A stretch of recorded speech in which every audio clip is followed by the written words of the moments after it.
Oh boy, it's time to talk about the Mac Pro 2023, and I have a bit of history with the Mac Pros, written a few guides, and made a few videos about them.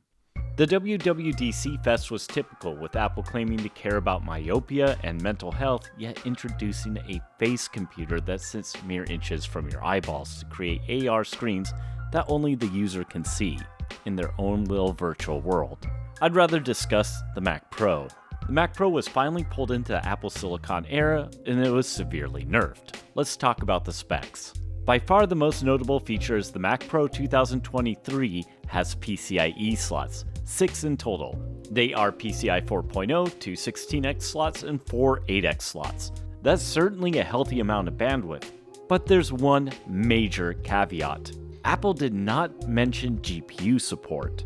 In fact, the Mac Pro doesn't even deliver enough power for many modern GPUs, with a grand total of 300 watts. I think it's pretty safe to say this will not support dedicated GPUs. Apple did file a patent a while ago about multi-GPUs using dGPUs and iGPUs. iGPUs being the integrated graphics chipsets found on computers like the Apple Silicon, and dGPUs being dedicated GPUs like an AMD or NVIDIA solution. So there is a glimmer of hope, but it's unlikely to be this generation of Mac Pros. Also, MPX is dead, and it remains to be seen if Apple throws older Mac Pro owners drivers for the AMD 7000 series. As expected, this computer is a SoC, a system on a chip, so the CPU is almost certainly not socketed. The Apple Silicon Mac Pro is only offered in the M2 Ultra with a 24-core CPU. The only real difference between the M2 Ultra configurations is 20% more GPU cores and thus likely 20% faster, for $1,000. The RAM isn't modular, but this was expected as it's a unified memory design. The base configuration starts at $6,999 and comes with only 64GB of LPDDR5 RAM that has to pull double duty as VRAM for the iGPU. It costs $1,600 to max out to 192GB of RAM. To make this all the more confusing, the M2 Ultra is offered in the Studio with the exact same configuration options. Apple charges $3,000 for the privilege of PCIe slots, as the Mac Studio's SoC is exactly the same and can be assumed to have the exact same performance.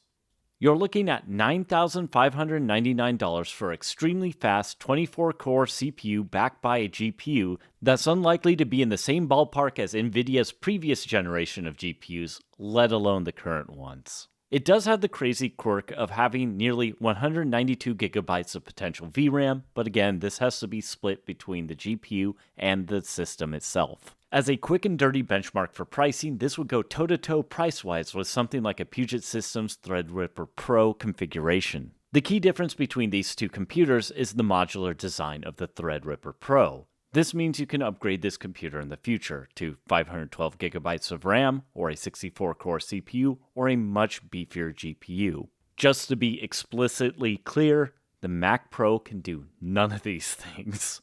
The Apple Silicon Mac Pro shouldn't come as a surprise to anyone. In fact, I predicted in January 2021 in a beer field rant. Let's look at it for a second. The Apple Silicon CPU will not be able to be upgraded. You're stuck with what you buy. The RAM, as I previously mentioned, is LPDDR5, and that's not modular, so you're not going to be upgrading that. Apple right now has written off dedicated GPUs as a technology. This means if we had PCIe, it would probably just be limited to things like I/O cards, audio cards, and storage. You have to eat all the costs up front. I really hope it isn't, and I hope Apple proves me wrong. I can't believe I put that on YouTube. Unfortunately, this is the computer I more or less expected. The Mac Pro was already a niche computer for a niche audience. The Mac lineup is more confused than ever with the introduction of the 15-inch MacBook Air. When you bump the RAM to 16GB, it's nearly the same price as a M2 14-inch on sale, and it frequently is. The Mac Studio offers the same performance as the Mac Pro, and the Mac Mini now comes in a lesser Pro chipset. And finally, the iMac is still stuck at the M1. What is going on? I'd love to say I could afford to buy one to make yet another Mac Pro upgrade guide for it, and make more Mac Pro 2023 content. but YouTube just doesn't pay enough to justify it. If you're looking for another interesting video to watch, I suggest checking out my MacBook 12-inch video right here.